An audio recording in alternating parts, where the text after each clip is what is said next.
Akala ko ako na isa sa pinakamalakas na rin OFW dito sa Saudi Arabia. Kasi matagal ko na rito.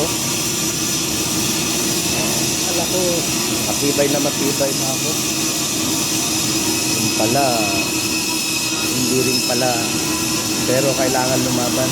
Pero pag ginapuan ka lang talaga na homesick, hindi yung mapipigilan lumuha.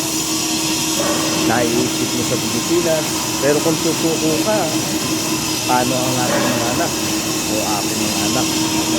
Kaya tuloy lang ang laban, tatagayin ko hanggang matapos ang lahat.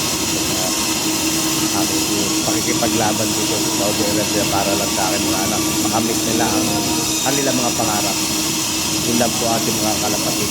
Magandang umaga po. Madilim pa po rito. Alas 4 po ng umaga rito na madaling araw.